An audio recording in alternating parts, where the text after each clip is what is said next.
Hello everyone, good morning and welcome back to our channel business লাইফের আরও একটা নতুন ভিডিও নিয়ে তোমাদের সাথে চলে এসেছি আমি মৌমি।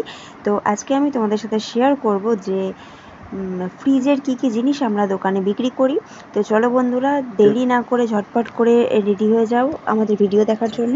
আমি এখন দুধের প্যাকেটগুলো নিয়ে আসলাম। ছোট প্যাকেট দুধ, বড় প্যাকেটের দুধ, আর 100 গ্রাম 200 গ্রামের টক দই আর লস্যি আছে 10 টাকা দামের। দুধের প্যাকেটগুলো আমি গুছিয়ে রাখছি ফ্রিজে। আজকে আমরা দুদিনের দুধ স্টক করেছি, তার কারণ যে দাদা আমাদের দুধের প্যাকেটগুলো দিতে আসেন সেই দাদা আগামীকাল আসবেন না।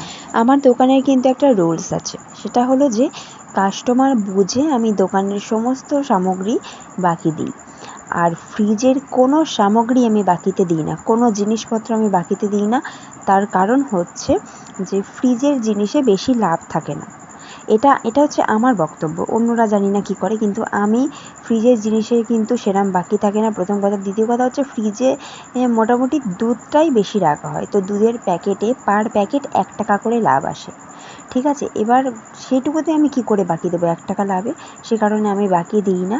আর সত্যি কথা বলতে আমি নিজেও সমস্ত যাদের থেকে আমি জিনিসপত্রগুলো আনি, হ্যাঁ, মিনিমাম 7-8টা দোকান থেকে আমি আমার দোকানে জিনিসপত্রগুলো নিয়ে আসি। সেই মহাজনের দোকানে 1 টাকাও আমি বাকিতে মাল নিয়ে আসি না। মানে প্রত্যেকে কি করে, জিনিসপত্রগুলো নিয়ে আসে, মানে 10,000 টাকার যদি জিনিস হয় সেখানে তারা 3,000 টাকা দেবে বা 4,000 টাকা দেবে, মানে বেশিরভাগ টাকাটা তারা বাকিতে রেখে দেয়। এরকমভাবে তারা ব্যবসাটা চালাচ্ছে, এটা কিন্তু খুব ভালো। তবে আমি মাথায় বেশি প্রেশার রাখতে পারি না, সেই কারণেই আমি সমস্তটা ক্যাশে কারবার করি। আমার ডেলি যা মাল আসে, মিনিমাম ডেলি সব মিলিয়ে 3-3.5 টাকার কাছে আমার জিনিসপত্র আসে, তো সমস্তটা আমি ক্যাশে করি, যে কারণেই আমি দোকানে বাকি দিই না। আর দোকানে কিছু কিছু কাস্টমারকে বাকি দিই, সেটা হলো কাস্টমার বুঝে। এখন তোমাদের দেখাবো যে ফ্রিজে আমি কি কি জিনিস রাখছি। তো প্রথমেই তোমাদেরকে দেখাবো দুধের প্যাকেট। বড় প্যাকেট দুধটা বিক্রি আছে 30 টাকা, আর ছোটো প্যাকেট দুধটা বিক্রি আছে 10 টাকা। তারপরে ওপরে জলের বোতল দেখলে, ফুটির বোতলগুলো দেখলে 40 টাকার আর 20 টাকার ফুটির বোতল। আর এখানে আছে লিমকা, হ্যাঁ, Thums Up, Limca, Frooti, Thums Up, Sprite এসব আছে। এখানে 10 টাকার ফুটি আছে, 10 টাকার ফুটি।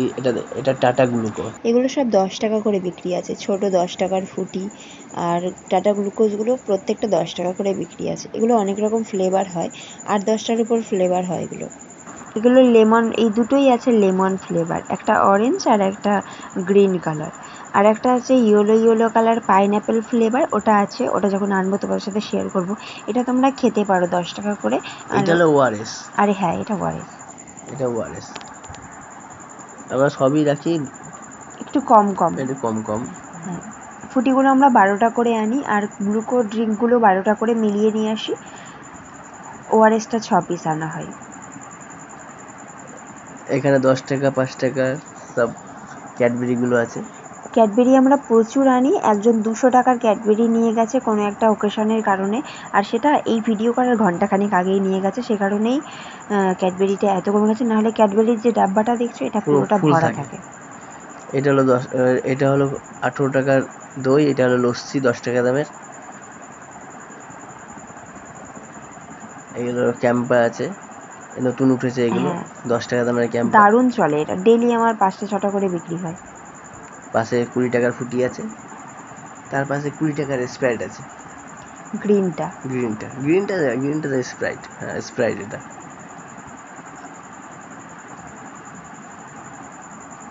তো পুরো ফ্রিজটা দেখে নাও। আর ফ্রিজের ডিপটা এখানে তোমাদের দেখাইনি, তার কারণ ডিপে পেপসি রাখি, আর আজকে বেশি পেপসি নেই। আর এখানে বাইরে কয়েকটা কোল্ড ড্রিঙ্কস আমি রেখে দিয়েছি কাস্টমারের দেখার জন্য। তো চলো বন্ধুরা, আমার আজকের ব্লগ এই পর্যন্ত। আই হোপ তোমাদের ভালো লাগবে।